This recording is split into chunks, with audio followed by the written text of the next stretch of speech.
की सियासत में फिर से एक बार 180 डिग्री का टर्न लाने वाला है, आने वाला है, ये सवाल उठ रहा है। और क्योंकि उद्धव ठाकरे ने महाविकास आघाड़ी में सब कुछ ठीक ठाक ना होने के संकेत दिए। उद्धव ठाकरे ने एक इंटरव्यू में जो बातें कही, उसने एमवीए के नेताओं को चिंता में डाल दिया है। इससे पहले महाराष्ट्र के सीएम देवेंद्र फडणवीस भी उद्धव को सत्ता पक्ष की तरफ आने का ऑफर हल्के फुल्के अंदाज में दे चुके हैं। और अब सवाल यह है कि क्या उद्धव महाविकास आघाड़ी छोड़ेंगे? महाविकास आघाड़ी के भविष्य को लेकर अब सवाल उठने लगे हैं, क्योंकि उद्धव ठाकरे इस आघाड़ी के सबसे बड़े और अहम सहयोगी रहे हैं। अब से कुछ ही दिन पहले महाराष्ट्र के मुख्यमंत्री देवेंद्र फडणवीस ने विधान परिषद में हंसते हंसते उद्धव ठाकरे को सत्ता पक्ष में शामिल होने का न्योता दिया था, तो सदन में सभी ने इसे मजाक में उड़ा दिया था।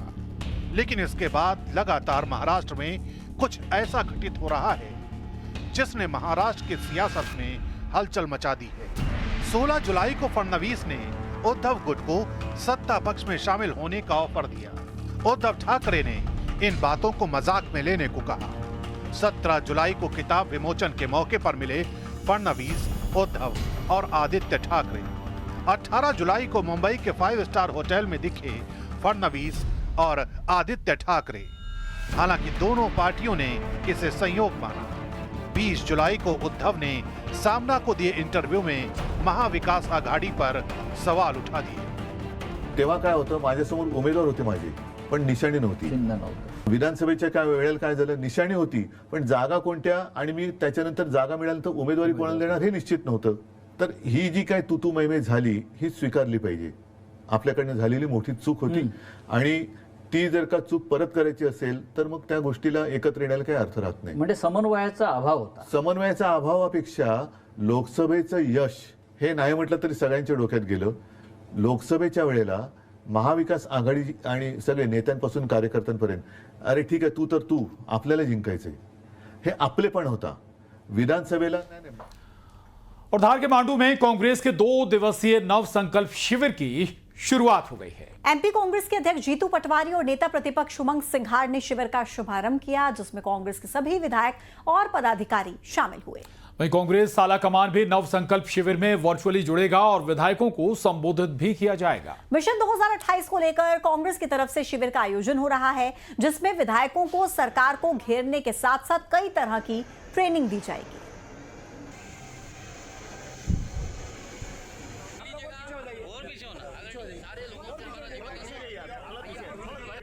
होना चाहिए नव सर्जना हमने की अभी पूरे मध्य प्रदेश में 4 जिलों में हमारे पर्यवेक्षक दिल्ली से गए। नया संगठन कैसे खड़ा हो वो कंप्लीट हुआ। अब नव संकल्प हमारे विधायक विधानसभा में किस तरह से परफॉर्म करें, कैसे जन विरोधी नीतियां जो बीजेपी की है। आज 20,000 3 साल में 20,000।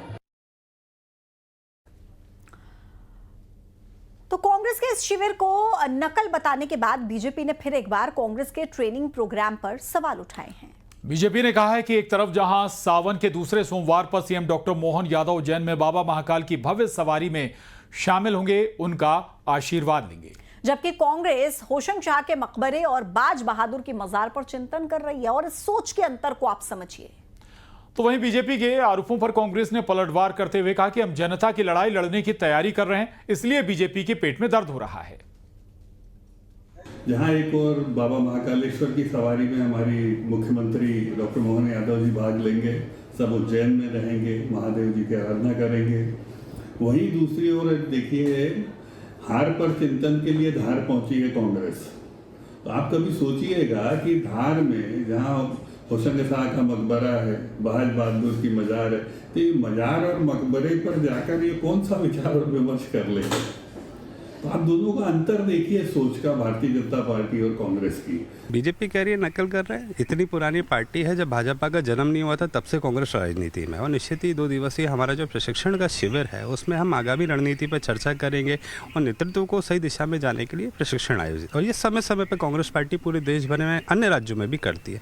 निश्चित ही जो भाजपा के पेट में दर्द है वो सबसे बड़ी बात यह है कि जब ये प्रशिक्षण शिविर होगा, जब इस पर चर्चा होगी, तो जो मध्य प्रदेश की मूल समस्या है जिससे भाजपा भगने का प्रयास करती है, वहाँ पे जब चर्चा होगी तो ये भी निकलेगा कि किसानों को समर्थन मूल्य क्यों नहीं दिया जा रहा है।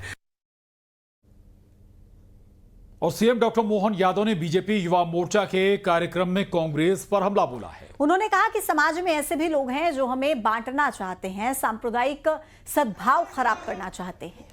रावण तो केवल दशहरे पर जलता है, लेकिन कांग्रेस रावण के 10 सिर की तरह अलग अलग बात करती है। हमारा लक्ष्य बड़ा है तो चुनौतियां भी हैं और ऐसे में सूझबूझ के साथ हमें काम करना है। ऐसे लोग हैं जो हमको अलग अलग फिरके में देखना चाहते हैं, जो हमारी सामाजिक ताने बाने को तोड़ना चाहते हैं। अलग अलग प्रकार से हमने रावण के 10 सिर केवल रावण दशहरे में जलता हुआ दिखाई नहीं दिया। ये 10-10 सिर की तरह 10 तरह की बात करने वाली कांग्रेस आज हमारे सामने है, जिसका हर एक वो अलग अलग बात करते हैं। अंततः उनके दिमाग में कुछ और है। चलिए आगे बढ़ते हैं और मध्य प्रदेश के कई शहरों में हिंदू लड़कियों के साथ ही धर्मांतरण के मामले सामने आ रहे हैं। प्रशासन और पुलिस की तमाम कोशिशों के बाद भी धर्मांतरण पर नकेल नहीं कस पा रही है। मुस्लिम युवकों की ओर से हिंदू लड़कियों को टारगेट किया जा रहा है। पहले दोस्ती होती है, फिर प्यार का जाल फैलाकर लड़कियों को फंसाया जाता है, उसके बाद उनके साथ शारीरिक संबंध बनाकर उन्हें ब्लैकमेल किया जाता है। और कई मामलों में तो आरोपियों के मोबाइल से अश्लील फोटो और वीडियो भी बरामद किए गए। ऐसे में सवाल यह भी उठता है कि आखिर कब एमपी में धर्मांतरण पर रोक लगेगी।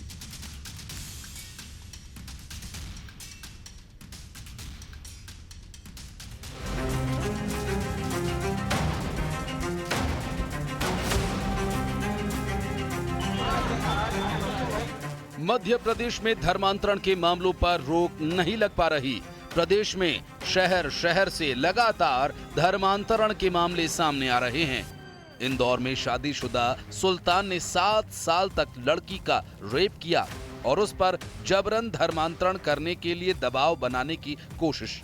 पीड़िता की शिकायत पर पुलिस ने मामला दर्ज कर तफ्तीश शुरू कर दी है। उधर बुरहानपुर के निमाड़ वैली इंटरनेशनल स्कूल में 3 दिन पहले एक चौंकाने वाला मामला सामने आया था। दरअसल कांग्रेस नेता हामिद काजी के बेटे नूर काजी के स्कूल पर आरोप लगे। यूथ कांग्रेस के लोगों ने स्कूल में हिंदू छात्राओं को नकाब पहनाकर उनका नाम बदलकर उनके मोबाइल ओटीपी लेकर यूथ कांग्रेस चुनाव में वोटिंग करवाई, जिसके बाद एबीवीपी छात्रों ने हंगामे के साथ चक्का जाम और विरोध प्रदर्शन किया। इस संगठन चुनाव के माध्यम से उनका एक जो मंसूबा है कि हिंदू लड़कियों के नाम बदलकर उनको नकाब पहनाकर और वहाँ पर मुस्लिम लड़की बताकर उन्होंने जो वीडियो बनाया है, ये एक बहुत ही घिनौना कार्य है और इसके पीछे कहीं ना कहीं धर्मांतरण की और लव जिहाद की आशंका नजर आ रही है।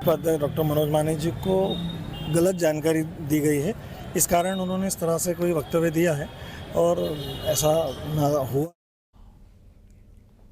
और इस वक्त आपको सीधे उज्जैन लिए चलते हैं, जहां महाकाल की सवारी निकल रही है और खुद मुख्यमंत्री डॉक्टर मोहन यादव इसमें शामिल होने पहुंचे हैं। साथ में कैलाश विजयवर्गीय मंत्री उनके साथ में और स्थानीय जनप्रतिनिधि भी इस मौके पर मौजूद हैं। ये तस्वीरें इस वक्त उज्जैन से बेहद धूमधाम से बाबा महाकाल की सवारी निकाली जाती है। और इस बार अगर हम बात करें, इस सावन में हर सोमवार विशेष व्यवस्था की गई है। स्कूलों की छुट्टी भी रखी गई है सोमवार को, ताकि स्कूली जो बच्चे हैं वो इस दौरान परेशान ना हो, उनकी परेशानी ना बढ़े।